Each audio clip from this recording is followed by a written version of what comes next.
If you are coming across this video, it's for a very specific reason. It's because you have been in the void for a very long time, or you have entered the void and you feel like the universe has abandoned you or God has abandoned you. You have been on your path for quite a while. You've done the internal work. You have surrendered your old life, or you have been stripped of your old life on a quest to manifest your dream reality. You actually want to live a life that feels like it's worth living and not settle for a life that was constantly triggering your nervous system, made you shrink yourself into a version that you were not happy being. And so this is a very specific place on the spiritual path that is so testing. And it reminds me of the stories in the Bible of 40 days and 40 nights in the wilderness, or 40 years circling your blessing.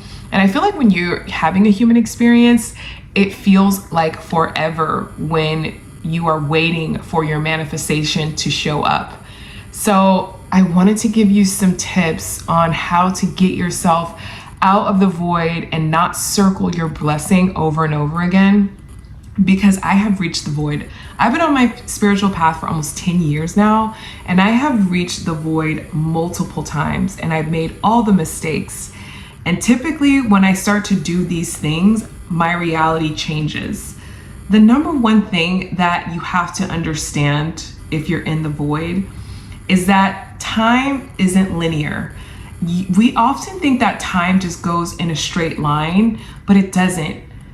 In the spiritual world, reality spirals up, and everything that you're going through, all the trials, all the tribulations, all the lessons, all the things that you're going through, is to take you to a higher level of awareness and for you to raise yourself up to consciousness, to not only view yourself a completely different way, but also to view reality a completely different way, to understand that you are more powerful than you think. You are a spiritual being first, having a human experience. So you really have to understand that 3D reality is a manifestation of your inner world. So when you're in the void and you're trying to force reality for your manifestation and be like, I've been doing all the right things. I have been listening to God. I have been meditating. I've been journaling. I have let go of my old life. And where is my manifestation? Right here, this attitude, and I've done this over and over again, don't feel bad because we all do it.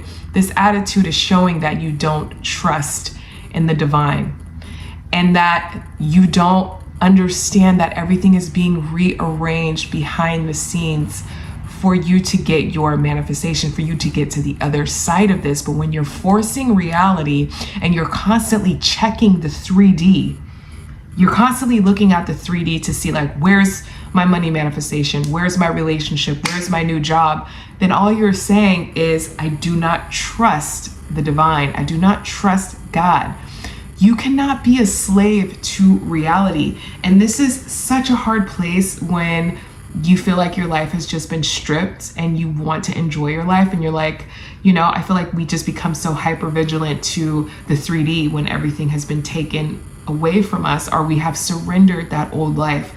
So my tip for this is to continue to trust and have faith, because a faith of a mustard seed moves mountains. And this leads me to my second point of, this is the tip that I feel like helped me so much. And we often think that our thoughts and our feelings are going to manifest or block our manifestation. So if it's almost like you feel bad for feeling bad. So if you have negative thoughts and feelings, you automatically feel like that's going to block the work that you've been doing and block your manifestation from coming in. So then it makes you focus even more on your thoughts and feelings, and then you try to control your thoughts and feelings, but they just get louder and stronger. And so what I advise for you to do is allow yourself to feel bad because your thoughts and feelings do not manifest in your reality. What manifests is your frequency. And this is something that is compound over time.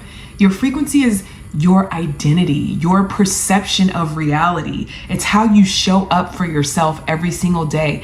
This is what makes up your frequency, not your thoughts, not your feelings. So if you've been showing up in reality as the new identity, and only you know this, if you've been showing up every day in whatever form, even if you feel like shit, but you still meditate, even if you feel shitty, but you still get your steps in, and you still journal, and you still have faith, you still believe in yourself, then that is your frequency. And your ego will play tricks on you. Your ego will try to make you think like, oh, you haven't been perfect on your spiritual path. You've had some doubts. You've had some doubts and some fear. And so you're ruining your manifestation. But this is, you have to understand this. The ego works in absolutes. That's how you know it's not you. That's how you know it's not God. Is because the ego tries to trick you into perfectionism every time, but there is nothing that is perfect. If you look at nature, there are no straight lines in nature. Every river bends, every tree sheds. There's seasons. Every single season brings something different to nature. Nothing is in a straight line. So why should you be? You are a part of nature. You are a part of the material world, right? This is the three-dimensional plane that we're all a part of. So you have to shut your ego up by literally affirming to yourself that I've been doing the work, even though it's been hard. I've been sticking to the new story. Even though I feel like I have been struggling, I still believe that my manifestation is going to show proof in my reality. So this brings me to tip 3, and it is the law of equivalent exchange. And this is alchemy's first law. When you are trying to manifest a new life, you have to sacrifice equivalent to what you are trying to call in. So there's a death here, and the death is the old version of you. And until you can really look at yourself in the eyes and say to yourself, I'm ready to let the old habits, the old beliefs, the limiting beliefs, the thoughts of thinking that I'm not good enough, and feeling like I have to beg the universe for my new reality, you're going to be stuck in this gap. So equivalent exchange of your old functioning system of how you navigated reality. And I know that this sounds weird because you're like, how do I sacrifice my old identity? And this is all about frequency. It's all about ignoring your current circumstances that are keeping you glued to your old identity. And so if you're trying to manifest abundance, manifest a partner, manifest the career, but you're sitting here checking the 3D like a psychopath, and you keep looking at your reality thinking this isn't going to change, this isn't going to change. You're checking your bank account, you're checking your email, you're super hyper vigilant to every single thing in your current reality. This is making this stick to you like glue. It's the old frequency. So there has to be a death, and it has to be the old version of you fully. And so this is what I do for myself when I reach this point in the void, is I put all of my attention on the new. I stop checking my email. I stop checking in my bank account and seeing, did my money show up yet?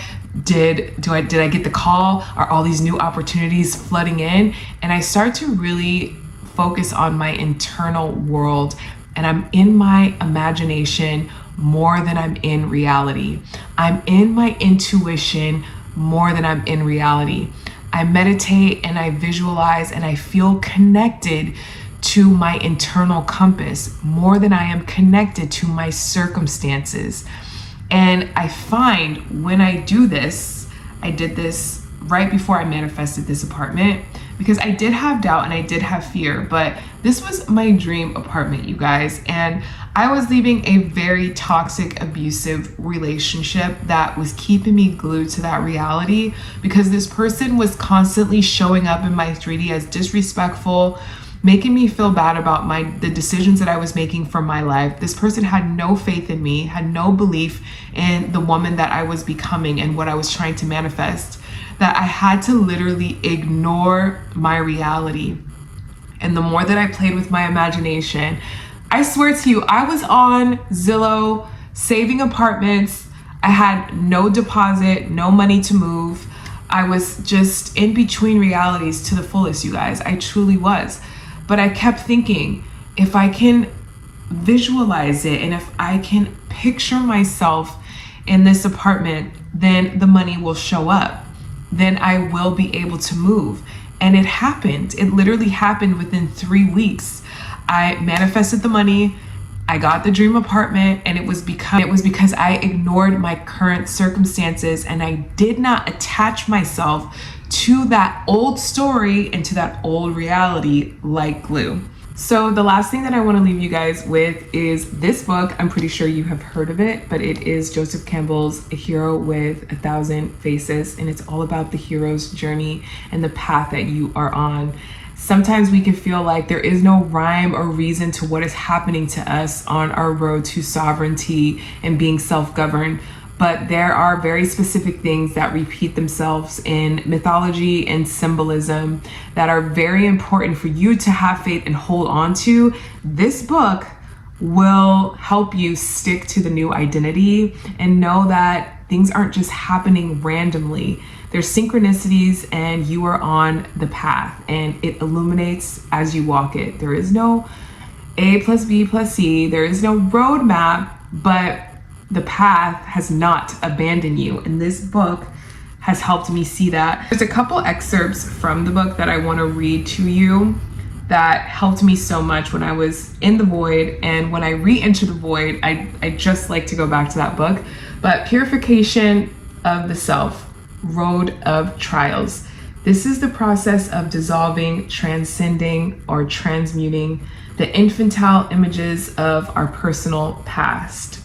In our dreams, the ageless, pearlless gargoyles, trails, secret helpers, and instructive figures are nightly still encountered, and in their forms we may see reflected not only the whole picture of our present case, but also what we must do to be saved. And the last part of it is, or do ye think that ye shall enter the garden of bliss without such trials that came to those who passed away before you? And I find this so beautiful because, like I said, there's order in the chaos. Everything that you're going through in the wilderness may seem like it is torture and you're being punished, but it is molding you into the person that can hold your new life and hold your manifestation. So I hope this video helped you guys. If you're in the void, keep the faith. Don't give up on yourself. You come this far not to turn around. Okay, so I will see you guys in the next one. Bye, guys.